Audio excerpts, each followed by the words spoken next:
Hello students, very good morning all of you. हम अपने last lecture में cathode rays की प्रॉपर्टीज पढ़ रहे थे, है ना। और हमने देखा कि जो कैथोड रेज होती हैं उनके अंदर मटेरियल पार्टिकल्स होते हैं जिनको एक साइंटिस्ट ने क्या नाम दिया, इलेक्ट्रॉन्स का नाम दिया। अब ये तो समझ में आ गया कि भाई कैथोड रेज कैथोड से प्रोड्यूस होती हैं और फिर उनकी प्रॉपर्टीज क्या क्या होती हैं। अब बात ये आती है कि ओरिजिन क्या होगा, कि कैथोड रे कैथोड से तो प्रोड्यूस हो गई, तो फिर उसमें अंदर जो गैसेस होती हैं, गैसेस का क्या रोल है, उससे हमें ये कैसे पता चला कि हर एक गैस के अंदर इलेक्ट्रॉन होता है। भी कैथोड रेज कैथोड से प्रोड्यूस हो गई है ना। तो मतलब कि जो जिस जिस मटेरियल से कैथोड बना था उसके अंदर इलेक्ट्रॉन्स हो गए। बट जो गैसेस हैं, गैसेस के अंदर इलेक्ट्रॉन है कि नहीं है, ये कहां से कंफर्म हुआ, है ना। भी जैसे हमने आयरन लिया, कॉपर लिया, सिल्वर लिया, हर एक कैथोड ने क्या काम किया, इलेक्ट्रॉन्स को इमिट किया, या ये कह लो कैथोड रेज प्रोड्यूस किया सभी ने। बट जो गैसेस की फॉर्म में होते हैं, ऑक्सीजन, नाइट्रोजन, हाइड्रोजन, उनकी तो हम कैथोड नहीं बना सकते हैं। तो फिर ये कैसे पता चलेगा कि भाई ऑक्सीजन के अंदर भी इलेक्ट्रॉन होता है, हाइड्रोजन के अंदर भी इलेक्ट्रॉन होता है, ये कैसे क्या कुछ हुआ। तो वो चीज देखो आप यहां से क्या कह रहा था कि भी हमारे पास एक डिस्चार्ज ट्यूब है, ठीक है, दोनों तरफ से है, क्लोज है, और हमने ये सब लिया हुआ था, इसको नेगेटिव से जोड़ा हुआ था और इसको पॉजिटिव टर्मिनल से, है ना। हमने इसको साइड ट्यूब से जोड़ा हुआ था प्रेशर को मेंटेन करने के लिए। क्लियर था इतना। तो अब ये जो नेगेटिव था, तो कहता है जब हम हाई पोटेंशियल 10,000 वोल्टेज अप्लाई करते हैं और जो प्रेशर बहुत कम लेते हैं, तो जो स्टार्टिंग है जिसके ऊपर ये नेगेटिव चार्ज है, सबसे पहले क्या हुआ कि यहां से इलेक्ट्रॉन्स इमिट होना स्टार्ट हुए। यहां से क्या निकले, इलेक्ट्रॉन्स निकले यहां से, ठीक है। फिर कहता है कि जो ये इलेक्ट्रॉन है जिनके ऊपर नेगेटिव चार्ज है वो किसकी तरफ अट्रैक्ट होंगे, पॉजिटिवली चार्ज एनोड की तरफ। तो जब ये अट्रैक्ट होंगे, बहुत हाई पोटेंशियल है तो भागते हुए जाएंगे। तो कहता है high speed electron when strike with air particles, या जो गैसियस पार्टिकल हैं, जब ये इनके साथ टकराएंगे तो क्या होगा, हमारे पास एटम्स हैं, गैसेस के हैं। अब ये आप आगे पढ़ोगे कि गैसेस में भी इलेक्ट्रॉन्स होते हैं हर एक में। तो जब ये high speed electron in atom से टकराएंगे तो क्या करेंगे, ये एटम इलेक्ट्रॉन्स को नीचे गिरा देते हैं, मतलब इन एटम में से इलेक्ट्रॉन निकल जाते हैं। हमने एक प्रॉपर्टी पढ़ी थी कल कैथोड रे की, they have tendency to ionise the gases. वो जहां से भी पास होती है उन गैसेस को आयोनाइज कर देती है। तो आयोनाइज करने का मतलब यही हुआ कि उनमें से वो इलेक्ट्रॉन को बाहर निकाल देती है। इलेक्ट्रॉन बाहर आते ही उन गैसेस के ऊपर पॉजिटिव चार्ज आएगा। तो इसी चीज को हम क्या बोल रहे हैं, आयोनाइजेशन ऑफ गैसेस। तो कहता है कि जब ये कैथोड हमने ली, कैथोड में से इलेक्ट्रॉन इमिट हुए, और ये इलेक्ट्रॉन क्या थे, हाई स्पीड इलेक्ट्रॉन थे, बहुत स्पीड से भाग रहे थे। तो जब ये हाई स्पीड इलेक्ट्रॉन एटम से टकराएंगे तो क्या होगा, ये एटम्स भी फर्दर इलेक्ट्रॉन्स इजेक्ट करेंगे, और इस तरीके से एक इलेक्ट्रॉन की एक रे बन जाएगी, रे ऑफ इलेक्ट्रॉन। और इसी रे ऑफ इलेक्ट्रॉन को हमने किसका नाम दिया, कैथोड रे का। समझ में आया। तो जब हमने अलग अलग गैसेज, यहाँ पर जो गैसेज ऑक्सीजन ली, कभी हाइड्रोजन ली, कभी नाइट्रोजन ली, तो हमेशा क्या हुआ कि यहां से इलेक्ट्रॉन निकले, उन इलेक्ट्रॉन्स ने इन गैसेज को आयोनाइज किया, और इन गैसेज में से भी इलेक्ट्रॉन निकले। तो इसका मतलब क्या हुआ कि इन गैसेज के अंदर भी इलेक्ट्रॉन्स प्रेजेंट होते हैं। है बात समझ में। तो हम क्या लिख सकते हैं कि cathode rays are produced from cathode. कहां से प्रोड्यूस हुई, कैथोड से प्रोड्यूस हुई, ठीक है। दे इमिट इलेक्ट्रॉन्स। कैथोड ने क्या किया, इलेक्ट्रॉन्स को इमिट किया, बाहर निकाला, ठीक है। These electrons are attracted towards positive terminal और एनोड। पॉजिटिव चार्ज है ना, इस वजह से attracted towards anode. these high speed electron when collide with when colloid with gaseous particles,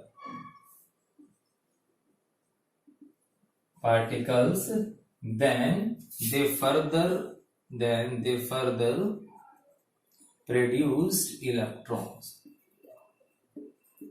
and thus a ray of electron produced, which is called cathode rays. Which is called cathode ray. मतलब cathode ray कुछ भी नहीं है, cathode ray में simply क्या होते हैं, high speed electrons होते हैं जो स्टेट डायरेक्शन में चलते हैं। ठीक है, तो अब हम इनको क्या बोल रहे हैं, हम इनको फंडामेंटल पार्टिकल बोलते हैं।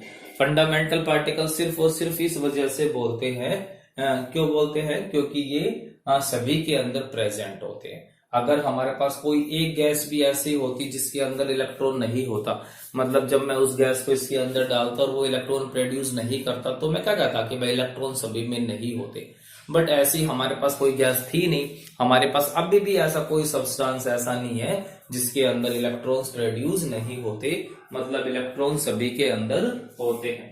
ठीक है, जब इलेक्ट्रॉन्स उनसे टकराते हैं तो क्या प्रोड्यूस करते हैं, वो कैथोड रेज को प्रोड्यूस करते हैं। नेक्स्ट है हमारे पास कैरेक्टरिस्टिक्स ऑफ इलेक्ट्रॉन। अब हमें यह पता लग गया कि भाई कैथोड रे इलेक्ट्रॉन से बनती है, तो हम कैरेक्टरिस्टिक्स ऑफ इलेक्ट्रॉन स्टडी करते हैं। तो सबसे फर्स्ट आता है हमारे पास चार्ज ऑन इलेक्ट्रॉन। अब हमें ये तो पता लग गया कि भाई जो इलेक्ट्रॉन्स होते हैं उनके ऊपर नेगेटिव चार्ज होता है, बट बात यह है कि वो नेगेटिव चार्ज होता कितना है। ठीक है, तो बाय ऑयल ड्रॉप एक्सपेरिमेंट, बहुत ही फेमस एक्सपेरिमेंट था जिसको आप हायर क्लासेस में पढ़ोगे। ठीक है, by oil drop experiment which is conducted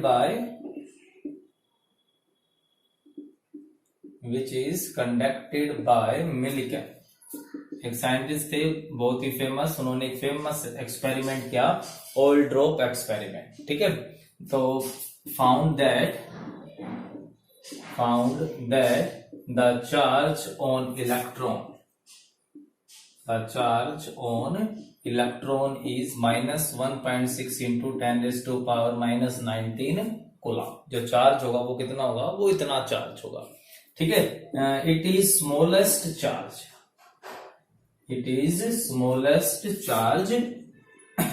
so it considered as unit charge. ठीक है, 1 यूनिट चार्ज भी इसको बोल देते हैं। अभी तक कोई भी हमें इससे छोटा चार्ज हमारे पास आज तक हमें मिला ही नहीं है, तो इसलिए क्या कहता है कि हम इसी चार्ज को हम क्या बोल देते हैं, यूनिट चार्ज बोल देते हैं। हम लिखते हैं ना कि क्लोरीन के ऊपर -1, तो -1 का मतलब कितना है, वो चार्ज इतना चार्ज है। तो 1 का मतलब कितना हुआ, 1.6 into 10 raise to power minus 19 coulomb charge हुआ। ठीक है, तो इसलिए हम इसको यूनिट चार्ज बोल देते हैं। और ये वैल्यू हमें कहां से मिली, बाय ऑयल ड्रॉप एक्सपेरिमेंट, जो किसने किया था, मिलिकन साइंटिस्ट ने किया था। सेकंड आता है हमें charge by mass ratio. Charge by mass ratio, E/m ratio. अब जो इलेक्ट्रॉन से या जो कैथोड रे है उसके ऊपर चार्ज बाय मास रेशियो निकाला गया bye deflection of cathode ray in electric and magnetic field. जब हम कैथोड रे को पास करवाते हैं डिस्चार्ज ट्यूब में, तब वो इलेक्ट्रिक और मैग्नेटिक फील्ड से कितना डिफ्लेक्ट हुआ, वो उसका जो डिफ्लेक्शन है वो किस पे डिपेंड करता है, चार्ज और उसके मास पे। तो कहते हैं कि उस मेथड से हमने क्या निकाला, चार्ज बाय मास रेशियो। और वो चार्ज बाय मास रेशियो की वैल्यू क्या आई, कांस्टेंट। तो इसका मतलब क्या हुआ कि जो कैथोड रे है उनके अंदर पार्टिकल बिल्कुल सेम है, तभी तो उसका चार्ज और मास सेम आ रहा है। अदरवाइज अगर अलग अलग होते तो उसकी वैल्यू क्या आती, डिफरेंट आती। ठीक है, तो the E/m ratio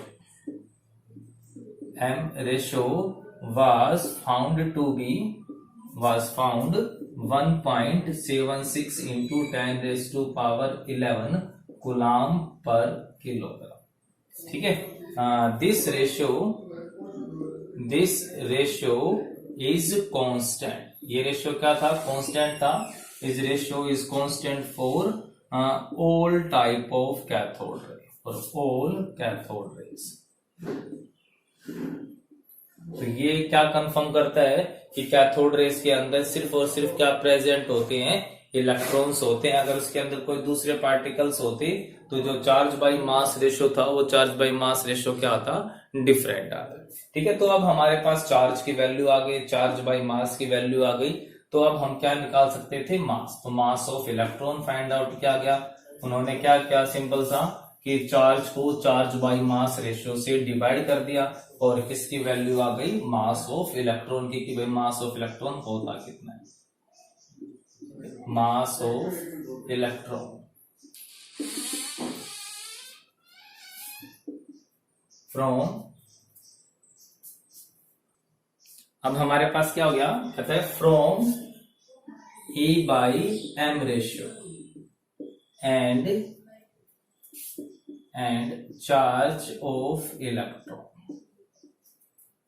E by M ratio है और चार्ज है, ठीक है। We can calculate the mass of electron.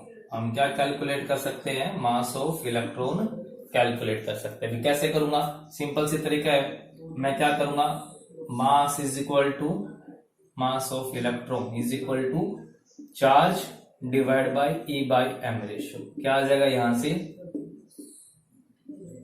Charge से चार्ज कैंसिल, किसकी वैल्यू आ जाएगी, मास की।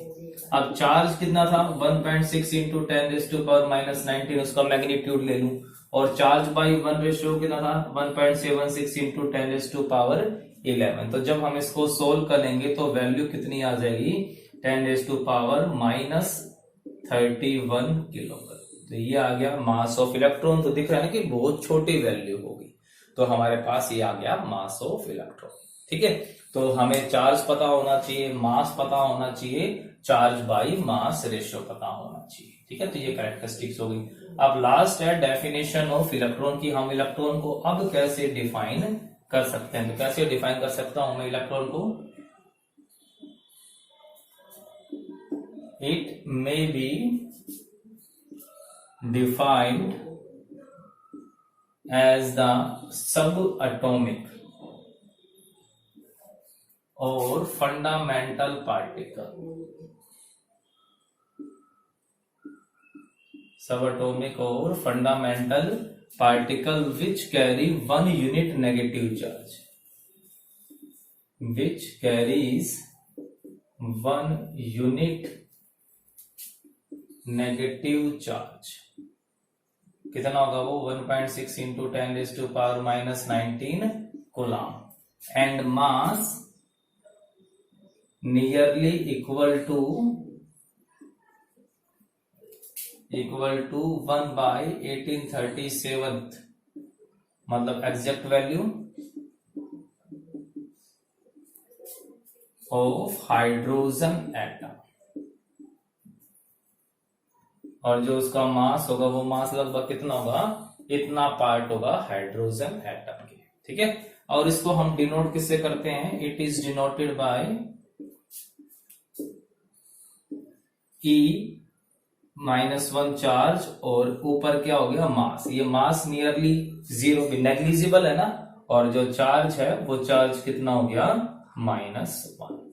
तो ये हमारे पास हो गए इलेक्ट्रॉन्स के बारे में कंप्लीट इंफॉर्मेशन। ठीक है, तो जो इलेक्ट्रॉन के बारे में जो सबसे मेन रोल था वो किसका था, जे थॉमसन। इसलिए हम क्या कहते हैं कि भाई इलेक्ट्रॉन की जो डिस्कवरी थी वो जे थॉमसन ने की थी इन 1896। तो आप इसको अच्छे से पढ़ोगे, इसके ऊपर क्वेश्चंस भी करके देखोगे, फिर भी कोई डाउट रहता है तो पूछ सकते हो। Okay, thank you.